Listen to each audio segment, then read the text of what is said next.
Well, it's time time to start packing away some tobacco again. I didn't grow the season before this one because I had like a pound and a half from the year previous. Let me get my scissors. Um, then eventually I smoked through that and ran out of tobacco, and I've been having to buy American Spirit. I had a smoke in my pipe, and I found out that they say the American Spirit light blue, not the organic dark blue pouch, but the light blue is the same tobacco as the dark blue, all grown, quote, naturally. But the dark blue ones, they pay all that money for the organic certification and everything. So anyway, I've been smoking the light blue pouch, waiting for crops to come in. And this is the second bunch of leaves that I've picked up out there this year.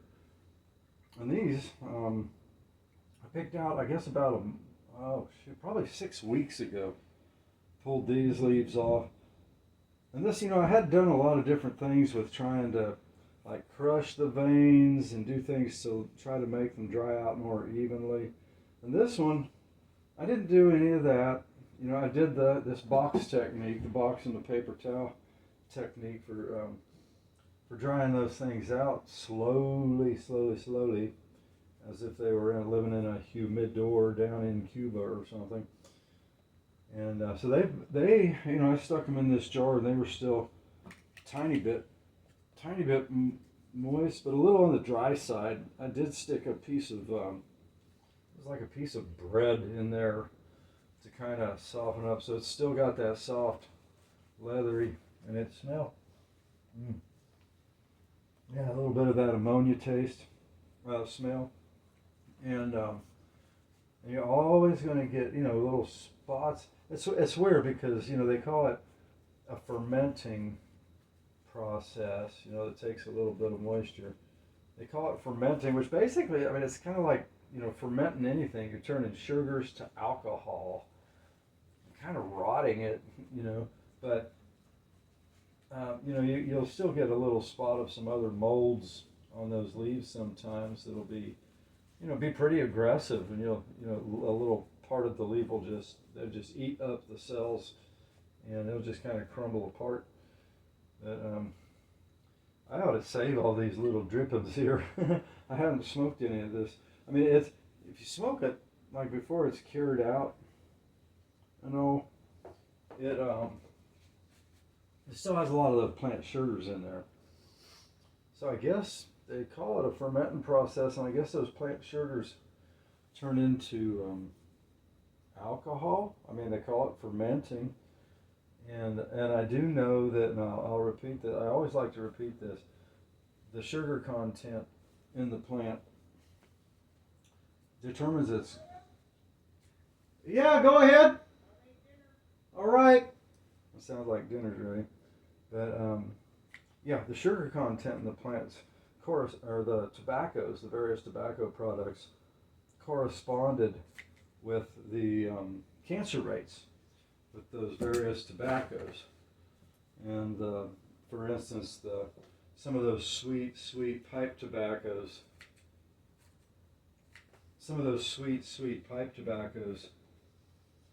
had so much sugar in them, and those were the higher cancer rates for mouth cancer and all those different kind of cancers. And the companies, like all your major brands, would add sugars as just a part of the 200 secret chemicals that they put in there. Sugar, because why? It tastes good, but sugar is like like a carbon? It's like a carbon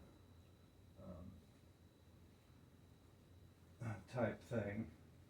And they said about barbecuing and everything that you shouldn't be eating carbon, charcoal, carbon, because um, it's carcinogenic, for your stomach and all. So anyway, it turned out that when tobacco is oven dried, quick dried, those sugars don't have time to an environment and time to break down. and decompose and do their fermentation. See, I'll cut these. I'll end up puzzling them together, filling in the gaps. So, yeah. So that stuff that I just shook off of there, I'm kind of looking forward to getting a little of this year's smoked, and so I'll go. But it's high nicotine because some of that nicotine breaks down too. I'm gonna put that in later. Some of that nicotine breaks down in the fermenting process also, to where you don't get the hiccups, as much. And so yeah, these ones I'm not going to be smashing these veins because I didn't smash these. I just thought, you know what, that's a lot of work, a lot of messy work, and that was fun. That was a fun experiment. If you haven't seen that video, you might look back on the some of those earlier videos on this box fermenting, box curing technique. So yeah, just basically getting a paper towel between each one, and then in that box they will dry out. And I'll open the box up after a day or two, maybe, I don't know, maybe a week. Check them, let them breathe. Shake out if the paper towels are feeling real moist, just kind of air them out. Sometimes I'll take them out and just lay them all out for a little while, throw them back in the box. Down in Cuba, in the cigar growing industry down there, growing cigars. Yeah, planted a bunch of cigars this year. They will stack their tobacco. They'll hang dry it and then stack. Well, that's just about a whole leaf. But I probably got some little ones here. Let's see if I got a little. Some of these were just little worm-eaten pieces but I'll cure them out. I go out there every day, pretty much, kind of scout through the garden and pick off any of those. Well, you got that big fat green hornworm that'll eat your whole plant overnight, and you got to really watch for them because they're so well camouflaged. But then there's another little one. I forget the name of the butterfly, but it's just a smaller. It's only about an inch long, kind of black with yellow, maybe even a little bit of red, long stripes down its body. And they won't devour the whole of a big plant, but some of those little ones that I've got out there, they work pretty hard. So anyway, I'm going to try to blow through this thing, get these guys laid out, and get on with my day, on to some other things. I had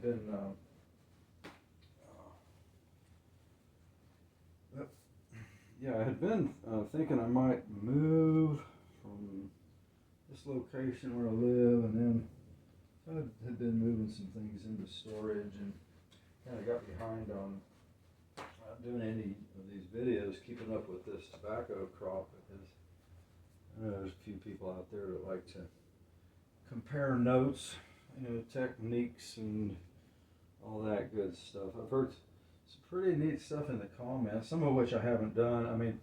Like making plugs, that's interesting. But I've always been more of a smoker, I guess. So anyway, what I am taking off of these leaves, because I do want them to dry out, where it tapers down at the end, it tapers down and gets smaller and smaller, and that vein is so thick down there, and for the limited space in the box and things, I'll just cut that little bottom acute point off, just to make those things so they'll fit nicer in the box. And when I cut off that big fat piece of vein, that's a lot less water in the plant that it's going to have to evaporate out of there, proportionate to amount of leaf. It's, you know, I'm just taking off a little, you know, little tiny bit of leaf, but a big chunk of water. And you know, I could rip these things off and throw them on a paper towel and come up with a little bit of smoke. But there's a friend of mine, she likes to take those trimmings and put them into an alcohol extraction. And she makes a, it's kind of like a quit smoking concoction, you know, for friends that want to quit smoking and all. So anyhow, I guess that's just about it for. I have to get out the camera out there in the garden one of these times and look at the crops. You know, it's really been interesting this year. I got one plant that's, I don't know, 5 feet tall and keeps trying to bloom. I keep pinching the blooms, and it's sprouting big branches at the bottom. And then I've got some medium-sized ones that are about 1.5 feet, 2 feet tall, and a lot of little tiny ones that were like had troubles when they were young and maybe getting chewed on by some nematodes underground. Those are not toads, nematodes. They little worms. They're like little worms that gnaw on roots. And I had some nematodes out there before, so on some other crops. But and I do think they've thwarted. Let me cut that vein. I think they've thwarted some of those little babies. But you know, this stuff, once that's about, it's hard to get started. You know, little tiny seedlings and but once they get going, and you know, they're those little ones that are having trouble out there. They're having trouble. But a couple of years ago when I was growing, some of the plants that I put out there didn't get out there till late in the season. I had gone on vacation and left a flat full of little tiny babies here at the house. Somebody watered to keep them alive for me, and then I got back and did almost like a mid-season planting with a bunch of little sprouts, and they grew. And you know how it is, man. Once they kick in, they kick in. And so I ended up with quite a crop. Anyway, you know, I'm just about getting down there. Well, listen, happy Father's Day to all you fathers out there, and all you kids that are lucky enough to have them. A good friend of mine who's kind of a child psychologist. He said there's no such thing as ADD, attention deficit disorder. What we're missing are dads. And what we have is a dad attention deficit disorder, DADD, instead of ADD. And so it's, you know, to all you fathers that did the deal, and you know, all you kids lucky enough to have a father that did. My gosh, God bless us all, and you have a wonderful Father's Day. I'm just, man, look at me go. I'm just about. How far am I going? 1, 2, 3. I still got a little handful there, but that's good. It'll stuff this box up, and then I'll just snap that shut and set it off and let nature take its course, of course. So there you go, fast, cheap, and easy. And yeah, maybe you could cook that down, make a little bit of an insecticide, huh? Spray on those. I'm not spraying anything. I haven't had any bugs out there. The predators have been taking good care of me, and I take good care of them. You know, I try not to spray anything out there, and I can always see some little dead aphid bodies on there that I guess the ladybugs have worked. And then my brother, he bought from, I think it was Arbico, the predatory insect dealers, and he bought these little tiny, what are they, gnat-sized, these little gnat-sized things that are predators. Oh man, I can't think of the name of it now, but I never, he put them out. He said they were predators supposed to help control things, and I never could see them, but they're tiny, so maybe you don't see them. But I have not, this last season, let's see, all of this season, and all of last season, other than a few worms that I picked off, and there were no aphids. And that is amazing for a tobacco plant to have no aphids, I think. So we're down to the last leaf, and that's good. I want to get on with my day. I'm going to snip that